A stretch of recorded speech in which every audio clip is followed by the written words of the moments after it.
The cold rain pounded against the dusty glass of the Oakhaven Sheriff's office, but inside, the air was thick with cheap coffee, stale tobacco, and arrogance. Sheriff Thomas Vance sat behind his mahogany desk, his boots propped up, casually picking his teeth with a wooden toothpick. Across the room, sitting on a hard wooden bench near the door, was an old man.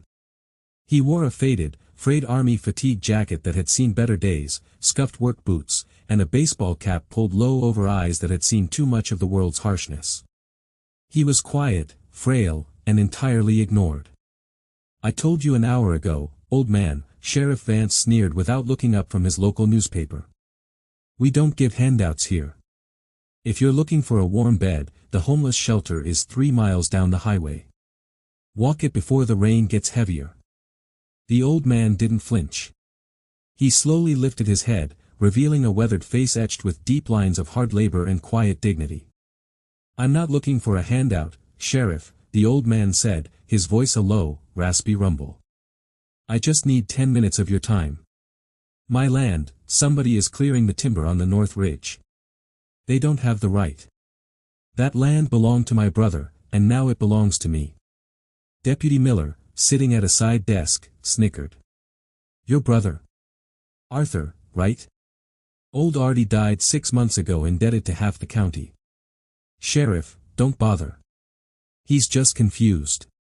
Vance finally dropped his paper, looking at the old veteran with pure disdain. "Listen to me closely, old-timer. Miller's right. That land was seized for back taxes. It's private property now, owned by Miller's uncle. You're trespassing just by thinking about it. Now get out of my office before I book you for vagrancy." The old veteran reached into his jacket pocket. Sheriff Vance's hand instinctively drifted toward the holster on his belt, his eyes narrowing. "Watch it," Vance warned, his tone sharp and aggressive. But the old man didn't pull a weapon. Instead, he pulled out a heavily creased, yellowed piece of paper and a small, tarnished brass cylinder attached to a faded leather lanyard. He laid both objects gently on the edge of the wooden bench. "My name is Samuel," the old man said quietly. "Arthur wasn't just a farmer. And that land wasn't seized legally. The paperwork Sheriff Vance, signed off on was forged. Arthur left me the deed, registered in Washington, not in this county courthouse.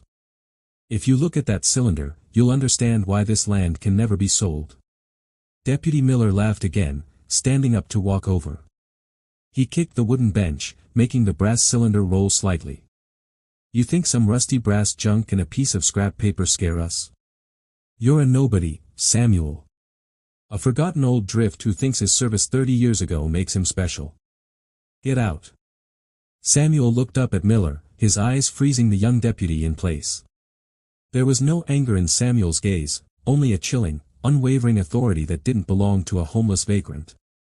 "I recommend you don't touch that cylinder, Deputy," Samuel warned softly. "It doesn't belong to me. It belongs to the United States government. And opening it without authorization carries a federal prison sentence." Sheriff Vance sat up straight, slightly unsettled by the old man's absolute calm, but his pride quickly took over. "You're bluffing. You're a delusional old fool." The clock on the wall ticked loudly in the tense silence. Outside, the rain poured even harder, thunder rumbling low across the valley. Vance stood up, stepping around his desk, intending to grab Samuel by the collar and physically throw him out into the storm. "I've had enough of this," Vance growled, stepping toward Samuel. "I run this county. Not some piece of paper, and certainly not a washed-up old veteran." Just as Vance reached for Samuel's shoulder, heavy tires shrieked on the wet asphalt outside. Bright headlights flashed through the rain-streaked windows, illuminating the dark office in stark white light. Multiple vehicle doors slammed in rapid succession. Deputy Miller peeked out the blinds, his face instantly draining of color. "Sheriff." Miller stammered, his voice trembling. "There are 4 black SUVs parked outside. State troopers. And, oh Lord." The front door of the sheriff's office slammed open. A gust of wind and rain rushed in, followed by 4 armed state troopers in full dress uniform. They cleared the entrance, standing at strict attention. Behind them stepped a man in a tailor-made suit, soaking wet, his eyes scanning the room frantically until they locked onto the bench near the door. It was Governor William Stanford. Sheriff Vance froze, his hand hovering mid-air. He quickly adjusted his belt, putting on his best fake politician smile. Governor Stanford. What a surprise. Sir, if you called ahead, I would have cleared my schedule. What brings you all the way out to our small town on a night like this? Governor Stanford ignored Vance completely. He didn't even glance at the badge on Vance's chest. Instead, the governor walked straight past the sheriff, his expensive leather shoes squeaking against the wet floorboards, and stopped directly in front of the old man in the frayed jacket. The governor dropped to one knee on the dirty floorboard, looking up at Samuel with deep, visible reverence. General Samuel, the governor said, his voice shaking. We've been searching for you for 6 hours. The president is on the secure line. Sheriff Vance's jaw dropped. The toothpick slipped from his lips and fell onto the desk. Deputy Miller looked like he had just seen a ghost, backing up until his spine hit the filing cabinet. General. Vance stuttered, his voice cracking like a terrified teenager. Governor, with all due respect, there's been a massive mistake. This man is a vagrant. He's trespassing on private land, harassing my office, and raving about fake legal deeds. Governor Stanford slowly stood up, turning to face Vance. The warmth in the governor's eyes vanished, replaced by an ice-cold fury that made the room feel 20 degrees colder. The only mistake in this room, Sheriff Vance, is your continued possession of that badge, the governor snapped, his voice echoing off the wood-paneled walls. This is General Samuel Vance, retired commander of the 101st Airborne, recipient of the Congressional Medal of Honor, and the man who saved my father's life in Desert Storm. And more importantly, he is the sole legal trustee of the Oakhaven Military Reserve. Vance went deathly pale. The military reserve? The timberland you and your deputy's family have been illegally logging for the past 8 months, the governor continued, stepping closer to Vance's desk. That brass cylinder on the bench? It's not scrap metal. It contains the sealed executive deed signed by the President of the United States, placing that land under federal protection as a sanctuary for homeless, traumatized combat veterans. Your brother, Arthur, wasn't just a farmer, Vance. He was the caretaker appointed by the Pentagon. Deputy Miller's knees buckled, and he slid down against the filing cabinet, staring at the old man in sheer horror. The legal loop they had crafted to steal the timber and force Arthur off his land was not just land fraud. It was federal treason against a protected military sanctuary. I tried to tell you, Samuel said softly, standing up from the bench. He adjusted his faded fatigue jacket.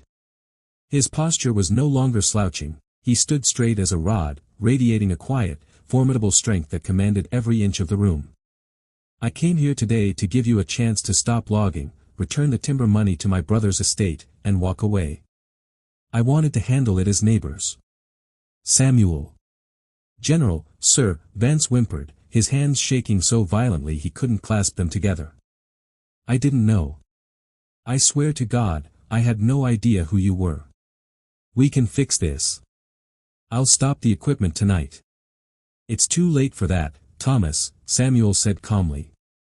The governor motioned to the state troopers standing at the door. 2 of them stepped forward, metallic handcuffs clicking open in the quiet room. Sheriff Thomas Vance, Deputy Mark Miller, one of the troopers announced loudly, you are under arrest by order of the Federal Bureau of Investigation and the State Attorney General for land fraud, grand theft of federal timber, and civil rights violations under color of law. Vance offered no resistance as his arms were pulled behind his back and the cold steel locked around his wrists. The man who had ruled the town through intimidation and smug arrogance was now weeping softly as he was led out into the freezing rain, past the idling black SUVs. The office went quiet, save for the hum of the old fluorescent lights. Governor Stanford turned back to Samuel, holding out an encrypted satellite phone. General. President Harris is still waiting to speak with you. The federal grant for the Oakhaven Veteran Sanctuary has been officially fully funded.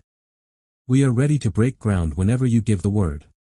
Samuel looked down at the small brass cylinder resting on the bench. He picked it up, feeling the cool metal in his weathered palm. He thought of his brother Arthur. who had fought so hard in isolation against corrupt men, dying alone in a small cabin while trying to preserve a place of peace for soldiers returning from war. "Tell the president I thank him," Samuel said quietly, slipping the cylinder into his breast pocket over his heart.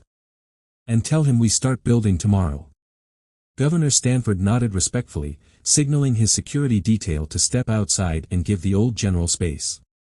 The governor gently closed the door behind him, leaving Samuel alone in the quiet office for just a moment. Samuel slowly walked over to the window, watching the rain strike the glass. Through the white mist of the storm, the dark silhouette of the North Ridge stood tall, its ancient trees reaching toward the sky, safe, protected, and standing tall, just like the men who would soon find refuge beneath their branches. He reached up, touching a small, silver dog tag tucked beneath his collar, the tag that belonged to Arthur. A single tear cut through the dust on Samuel's weathered cheek, but a soft, peaceful smile touched his lips.